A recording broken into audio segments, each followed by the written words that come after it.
Mayoritas delegasi walkout saat Perdana Menteri Israel Benjamin Netanyahu pidato di sidang Majelis Umum PBB, sementara Netanyahu menegaskan penolakannya terhadap pembentukan negara Palestina, seraya menyindir keras para pemimpin dunia yang baru-baru ini memberikan pengakuan kepada Palestina.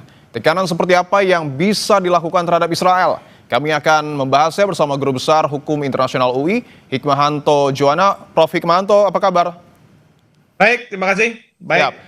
Prof, saya ingin langsung tanyakan, apakah makna dari aksi walkout saat Netanyahu pidato, apakah memiliki makna khusus, Prof? Ya, tentu ini memiliki makna khusus, yaitu dunia, negara-negara itu tidak bisa melihat kekejaman yang dilakukan oleh Israel. Meskipun Israel selalu mengatakan bahwa ini hak Israel untuk membela dirinya, dan rujukannya selalu pada peristiwa pada tanggal 7 Oktober 2023, di mana Hamas melakukan serangan mendadak ke perbatasan Israel dengan Gaza. Nah, tapi masyarakat dunia sudah tahu bahwa tindakan yang dilakukan oleh Perdana Menteri Netanyahu ini sudah tidak lagi proporsional, sudah tidak lagi sesuai dengan hak untuk membela diri, bahkan tindakannya ini mengarah justru pada penguasaan secara efektif Gaza yang selama ini dikelola oleh otoritas Palestina. Dan ini menunjukkan bahwa keinginan untuk melakukan ekspansi Israel ke wilayah Gaza itu sedang dilakukan. Dan bagi Netanyahu, kenapa Gaza itu harus dianeksasi, harus dikuatkan lah efektivitas dari pemerintahannya, karena selama ini dari Gaza lah rudal-rudal yang meluncur ke arah Israel. Jadi dengan dikuasainya secara efektif Gaza, harapannya adalah Israel akan menafikan serangan-serangan dari Gaza. Nah, tapi caranya adalah membunuh sampai dengan puluhan ribu. Bapak Presiden dalam pidatonya mengatakan seperti itu, walaupun tidak menyebut Israel, tapi kan sudah sampai puluhan ribu. Dan Bapak Presiden memang tidak menyampaikan bahwa ini dugaan genosida, tapi disebutnya sebagai bencana kemanusiaan, ya, human catastrophe. Itu ada dasarnya karena belum ada putusan pengadilan yang mengatakan bahwa ini sudah merupakan tindakan genosida. Nah, oleh karena itu dunia, negara-negara Timur Tengah, non-blok itu semua pada keluar.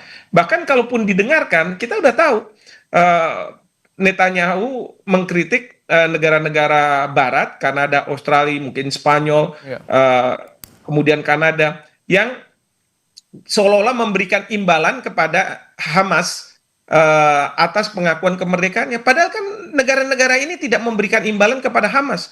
Negara-negara ini berpihak pada rakyat Palestina. Dan selama ini Indonesia, kita berpihak pada rakyat Palestina, bukan pada Hamas. Nah, jadi menurut saya memang ini merupakan tekanan, dan ini yang akan membuka mata mudah-mudahan Netanyahu bahwa tindakan yang dia lakukan sudah tidak bisa lagi diterima oleh masyarakat internasional. Oke, bahwa Netanyahu tetap menolak pembentukan ataupun negara Palestina. Bagaimana kemudian untuk mengakhiri sikap keras kepala dari Israel ini, Prof? Ya, itulah yang kita harus lakukan, ya, berkomunikasi dengan pihak Amerika Serikat. Dan Donald Trump kan sudah mengundang Bapak Presiden setelah pidato, mengundang Bapak Presiden, mengundang kepala negara, kepala pemerintahan dari Timur Tengah, ya, dan kemudian membicarakan. Dan ini sampai hari ini memang belum didisclose apa yang dibicarakan. Bapak Presiden pun setelah hadir kan masih belum juga menyampaikan hasil yang diperbincangkan antara kepala pemerintahan negara Islam dengan negara yang berpenduduk Islam, termasuk Indonesia di situ, ya, dengan Presiden Trump itu seperti apa.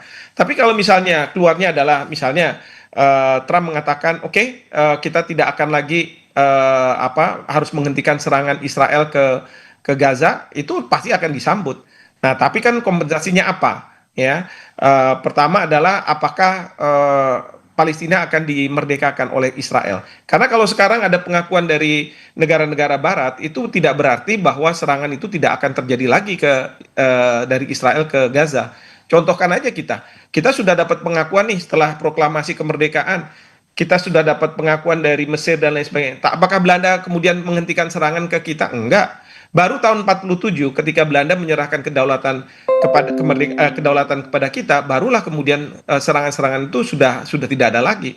Nah, demikian juga dengan Israel. Jadi kalau misalnya negara-negara 157 negara sudah mengakui, Ya, kalau dia masih di sana ya dia bisa melakukan serangan. Nah, ini yang harus dibicarakan. Yang kedua, yang ketiga adalah Israel itu kenapa dia mau menguasai Gaza? Kenapa dia nggak mau memerdekakan Palestina? Karena dia selalu khawatir bahwa dari Gaza akan ada serangan-serangan. Tidak sebagai negara aja kita dapat serangan, apalagi sebagai negara. Nah, oleh karena itu, di sini Bapak Presiden sudah dalam pidatonya mengatakan bahwa yang menjamin adalah masyarakat internasional. Dan kalau nanti PBB akan memandatkan, menurunkan peacekeeping operation untuk memastikan bahwa tidak ada lagi serangan, Indonesia bersedia untuk menurunkan 20.000 atau lebih orang, ya, prajurit kita untuk ada di sana, seperti itu. Bagaimana teknis yang sebenarnya harus dilakukan oleh negara-negara untuk memastikan bahwa tidak ada lagi serangan dari Israel ke Palestina? Meskipun bahwa sudah ada 157 negara yang mendukung Palestina, termasuk juga hampir seluruh anggota Dewan Keamanan PBB, Prof. Hikmahanto. Ya, ini untuk memastikan, pertama harus ada gencatan senjata yang disetujui oleh pihak Israel dan kemudian juga oleh pihak Hamas Palestina dan dalamnya juga tentu Hamas. Ya, itu harus ada persetujuan seperti itu.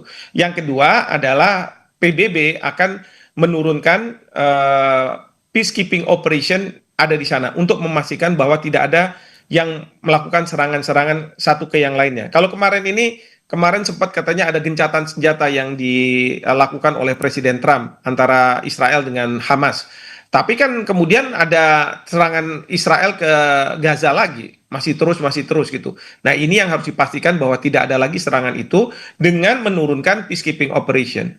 Di sini ya tentu Presiden Trump harus menelan air liurnya sendiri karena tadinya bilang PBB tidak ada artinya, sekarang dia mungkin harus membutuhkan PBB meskipun kalau Trump bilang pokoknya yang akan menjaga perdamaian itu adalah negara-negara Arab dan kemudian juga negara yang berpenduduk Islam terbesar termasuk Indonesia. Jadi kita akan ada di sana.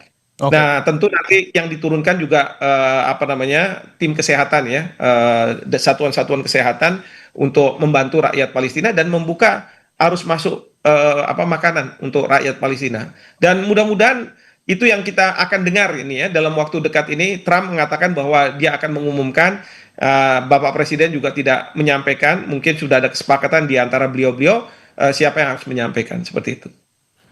Oke, saya ingin tegaskan lagi, bagaimana terkait dengan statement dari Pak Prabowo Subianto yang meyakini bahwa akan ada terobosan dan bagaimana sebenarnya yang harus dilakukan oleh negara-negara agar Gaza juga tidak menyerang Israel dan Israel juga tidak menyerang kepada Palestina dan mengakui Palestina, Prof. Hikmahanto? Ya, yang pasti adalah mungkin ada pembagian tugas gitu ya. Harus ada yang bicara dengan pihak Hamas bahwa jangan kemudian mereka melakukan serangan, mereka harus membebaskan sandera, dan kemudian harus ada yang bicara dengan pihak Israel. Nah, yang pasti kita tidak mungkin bicara dengan pihak Israel, tapi kita bisa bicara dengan pihak Hamas dan kita bisa bicara dengan pihak Iran karena selama ini mungkin Iran yang membantu Hamas dalam melakukan serangan-serangan itu untuk kepentingan yang lebih besar, yaitu rakyat Palestina harus diselamatkan. Nah, itu yang penting dulu. Nah, kemudian yang kedua tentu tadi penjagaan perdamaian ini oleh peacekeeping operation dan Indonesia tidak akan mengirimkan pasukan kita kalau tidak ada mandat dari Perserikatan Bangsa-Bangsa seperti itu. Oke, bahwa Amerika kita tahu adalah sekutu dari Israel dan Dewan Keamanan PBB anggotanya hampir mayoritas, bahkan Inggris terakhir juga sudah mendukung Palestina. Untuk kemudian mendukung Palestina, apakah kemudian penggunaan hak veto ini bisa menjadi dalam tanda kutip solusi, Prof. Hikmahanto, untuk kemudian memerdekakan Palestina? Karena Amerika doang yang belum ya? Iya, nah ini ya selama ini Amerika selalu berada di belakang Israel dan Netanyahu makanya berani bertindak secara arogan, secara kejam gitu ya menurut ukuran masyarakat internasional karena dia merasa bahwa saya selalu di backup oleh Amerika Serikat dan Amerika Serikat masih percaya bahwa yang dilakukan oleh Netanyahu ini adalah hak dia untuk membela dirinya karena diserang oleh pihak Hamas. Nah, jadi kalau nanti Amerika Serikat sudah bergeser, nah sekarang ini kelihatannya Trump sudah juga bergeser posisinya dan kemudian tidak lagi mendukung 100% tindakan dari Netanyahu, bahkan sebaliknya dia minta kepada Netanyahu untuk menghentikan serangan, maka hak veto itu tidak akan keluar kalau misalnya ada resolusi yang akan memandatkan pasukan perdamaian PBB di antara Gaza dengan perbatasan Israel. Nah, yang kedua adalah tentu kalau misalnya nanti sebagai negara, ini kan ada di Majelis Umum PBB. Nah, ini harus ke Dewan Keamanan. Dan di Dewan Keamanan itu tidak boleh ada veto.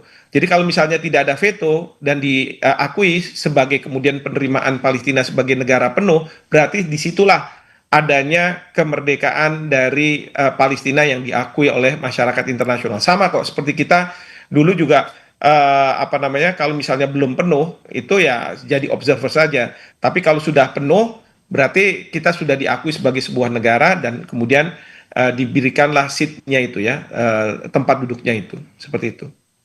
Artinya ini masih jauh untuk kemudian mewujudkan Palestina sebagai sebuah negara, Prof. Kalau menurut saya ya, perhitungan saya tidak terlalu jauh. Oke. Ya, memang yang perlu dihentikan adalah serangan Israel ke Gaza itu harus dihentikan terlebih dahulu. Nah, yang berikutnya adalah proses bagaimana Palestina diakui sebagai sebuah negara. Dan ini sudah akan ada dalam perbincangan antara Presiden Trump dengan petinggi-petinggi dari Timur Tengah dan Indonesia. Oleh karena itu Bapak Presiden bilang terobosan.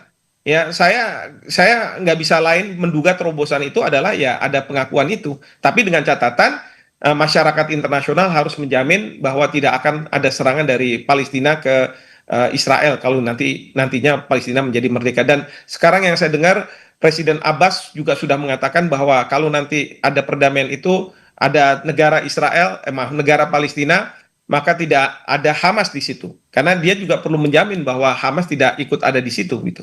Oke, tentu yang kita dukung adalah perdamaian dunia dan kondisi di Gaza dapat dikatakan peperangan yang berakhir. Terima kasih untuk Guru Besar Yang kita dukung adalah Palestinanya, bukan Hamasnya ya. Itu Siap, masalah yang kita dukung adalah Palestina. Terima kasih Guru Besar Hukum Internasional UI, Prof. Hikmahanto Joana telah bergabung di Kompas Petang. Terima kasih.